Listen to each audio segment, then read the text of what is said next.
Ah, you must be my new petitioner. Here to make a bargain. Wonderful, wonderful. Come in. Get yourself comfortable. Can I offer you some tea? A cookie? No, I promise it isn't a trick. Tricks are for lowly little scoundrels. We, Fae lords and ladies, don't resort to such things to bind mortals to us.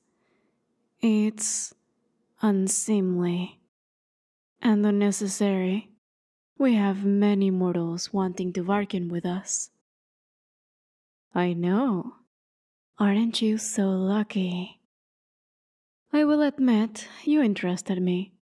So few of your kind interest me these days. Humans are so often short-sighted, so busy looking at their little glowing screens and arguing with each other, they fail to see the beauty of the world around them. But I liked what my pixies told me about you. You know how to keep a good library, don't you? It's important for my potential associates to be well read. I don't care if it's high literature or, well, the strange things mortals write about as magical creatures. Written words engage your brain and keep one's senses sharp. Very important to keep your wits about you if you hope to enter this world. And the plants and animals you keep. A caring nature is also essential. Fae magic is much like a plant under your care. It isn't just a switch you flip on and off, like some simple machine. You must nurture it, care for it dutifully. If you wait patiently for the magic to blossom, it will reward you with its sweet nectar. So, this is your first Warlock pact? I should hope so. One can only sell their soul once. I'm only kidding, dear. I don't want your soul. You're bargaining with a demon here. And I may say, what an excellent choice you made with that. The denizens of hell are horrible patrons, truly. They don't want you at your best.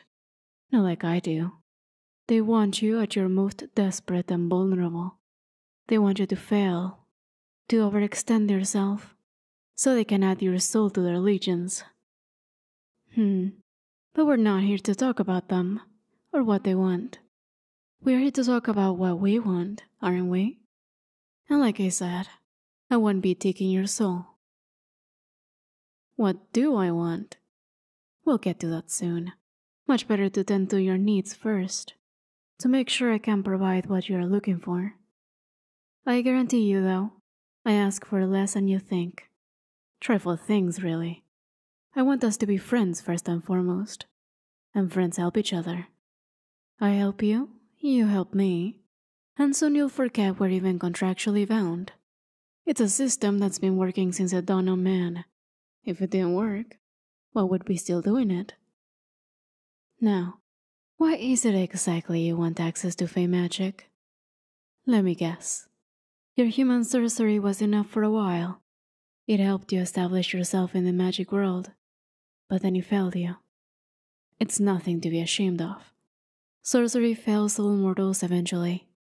All it takes is one bad mana harvest for your spells and enchantment to wither and die on your fingertips. And then what are you? Back to nothing. A silly human, dressed in silly clothes, with nothing up your sleeves. I know. You poor humans weren't built for magic in the long term. Like a phantom limb, you replaced it with technology. Technology doesn't make you feel special though, does it? No. It doesn't give you the rush that channeling magic does. It doesn't defend you from the creatures in the dark. It doesn't make you one in a billion. Technology makes you one of them, and you don't want to be one of them. You want to be one of us. Otherworldly, special, radiant. Shh. There's no shame in it. That's why we're here, to make you special again. We will make you more special than you ever were, and you will never fear losing it, because you will be one of my friends. Everything will be right in the world. let's talk about practicalities. What I can offer you? I think a good place to start is something small that will make a big difference, like your outer appearance. No, there's nothing wrong with how you look. Things can always be enhanced that way. Other Fae, they try to sell you a whole new you. Thinner than a supermodel. More graceful than a ballet dancer. Eyes in colors that humans have never seen before. I know. So tacky.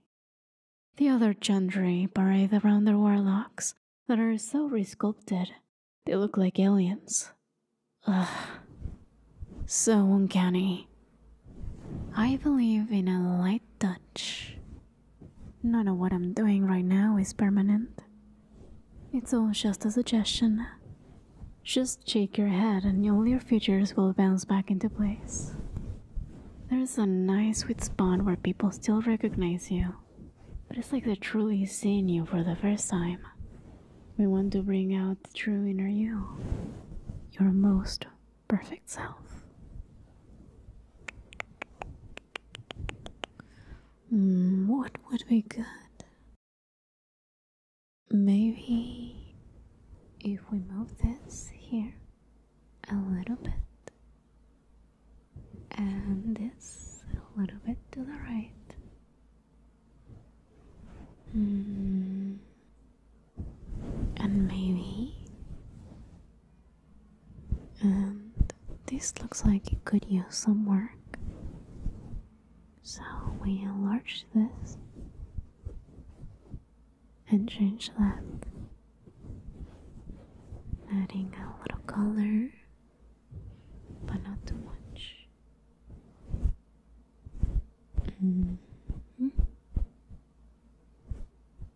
And this here.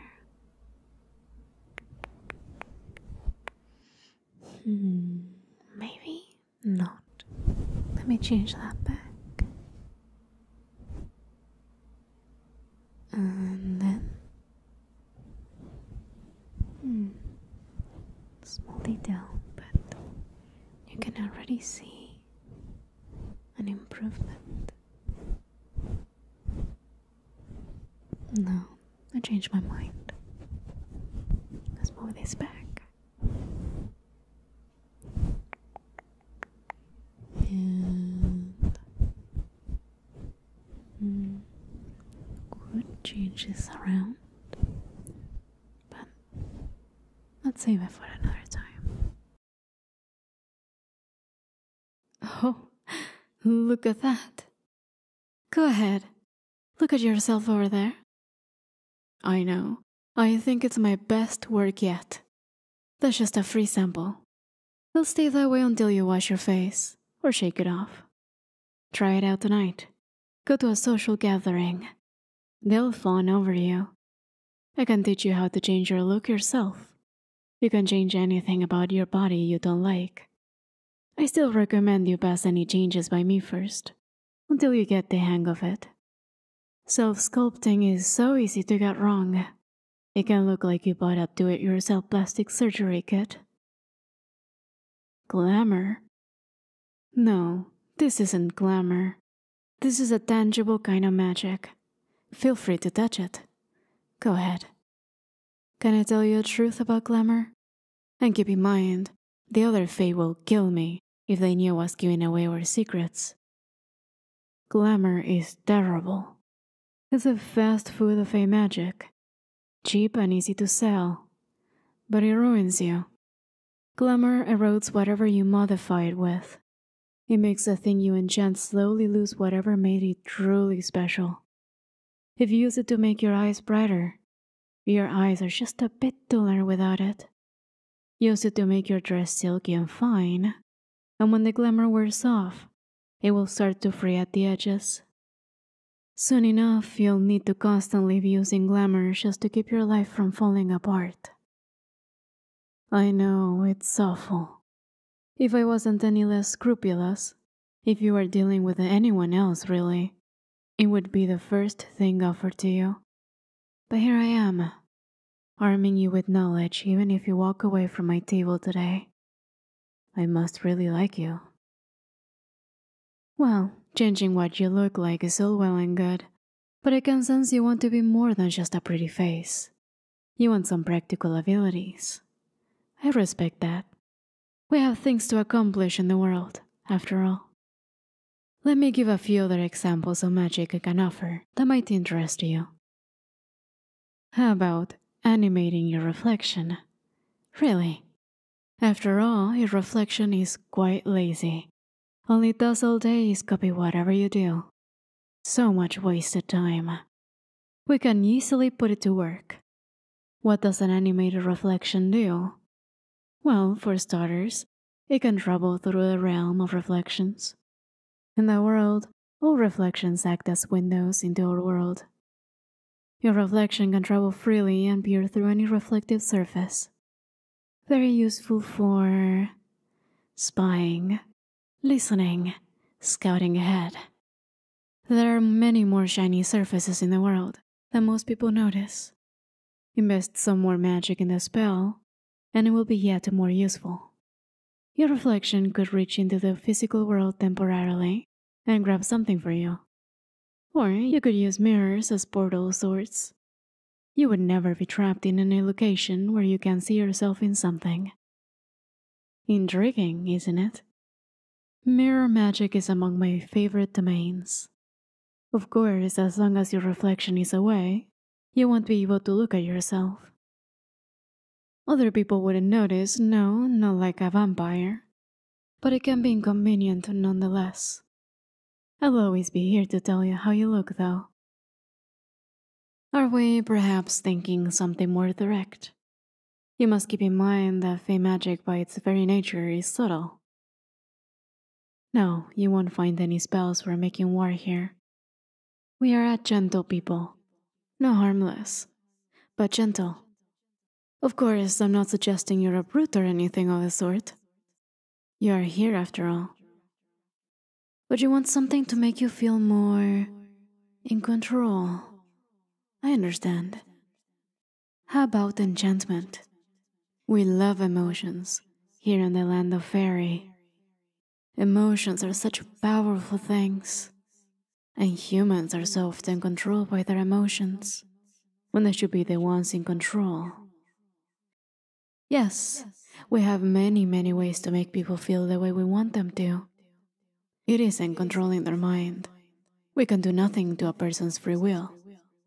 But we can hold a thumb over the ever-changing scales of joy and sadness, fear and rage, hope and wonder. It's all about reaching into them and finding what triggers each emotion. What do they work for? What do they fear most? We can look into their hearts and dredge up what's already there. So many people don't know what they want. We can present what we want them to want, and they'll take the only option they see. You're wondering if I'm using this on you now? No, my dear. Here, you and I are equals. A deal struck while enchanted would be no deal at all. Try not to get paranoid on me. That's my point. You can be the one in control with enchantment. On the stage of the world, you can be the director instead of an actor. Perhaps you're interested. It's a big responsibility, I know. People find out you've been enchanting them, and they'll lash out at you, whether you saved their life or ruined it. Like I said, humans are so emotional. How do those options strike you?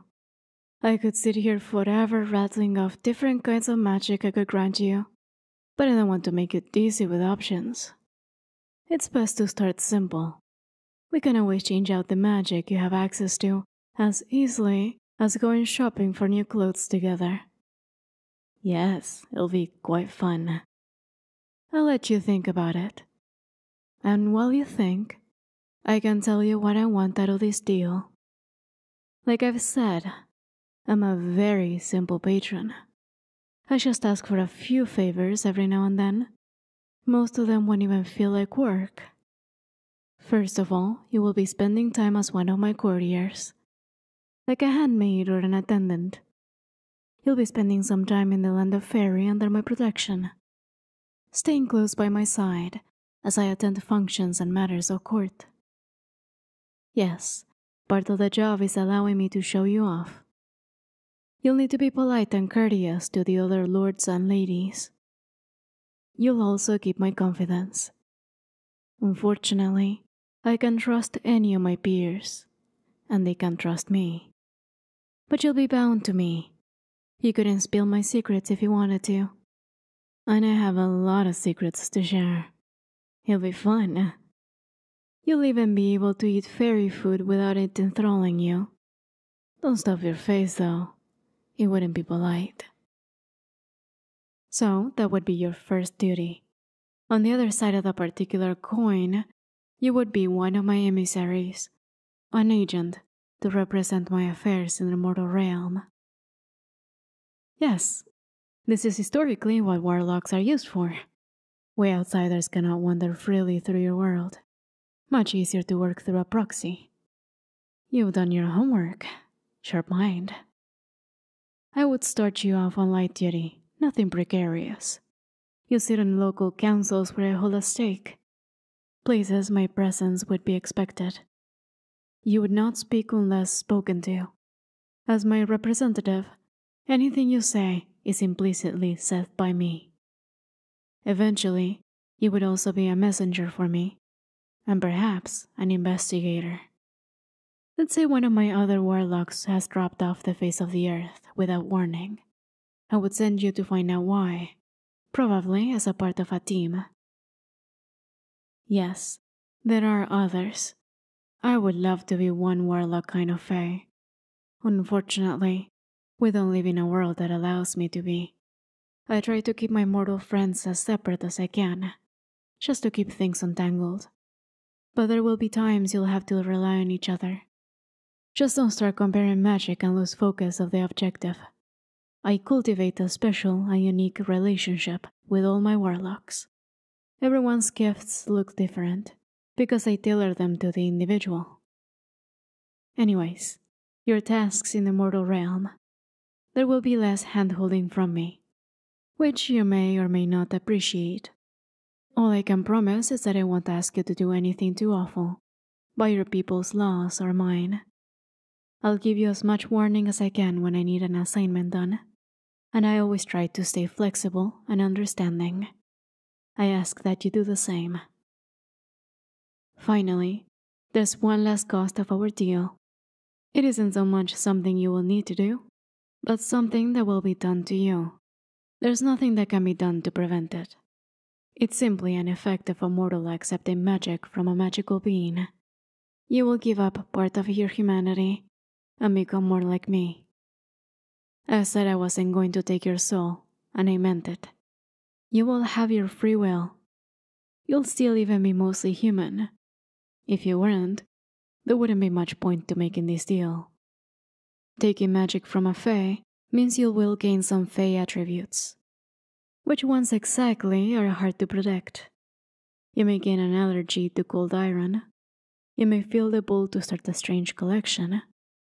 You may grow some cute little horns on your forehead, or your ears might go pointed.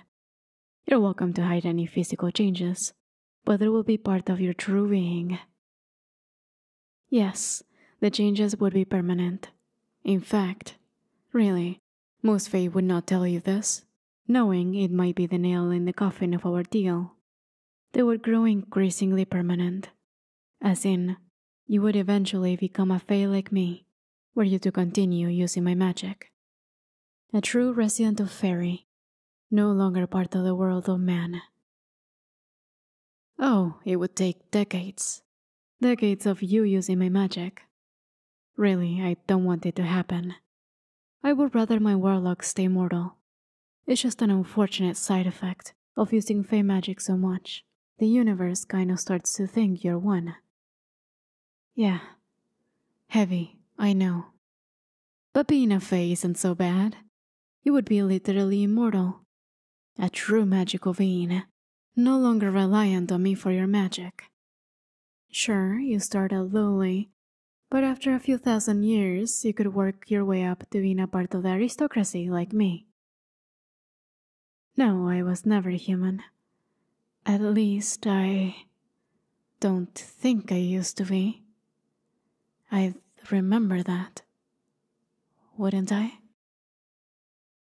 Anyways, those would be the costs of our pact. It really isn't so bad, I promise. Most of the time you'll be using magic as much as you want without a care. Of course you can think about it. I have all the time in the world. Go ahead. Go see if your mortal sorcery is any stronger today. Maybe you don't even need me. Wouldn't that be great? Really, I hope you don't need my help. I want you to succeed. My door is always open to you if your other options don't work out. Always.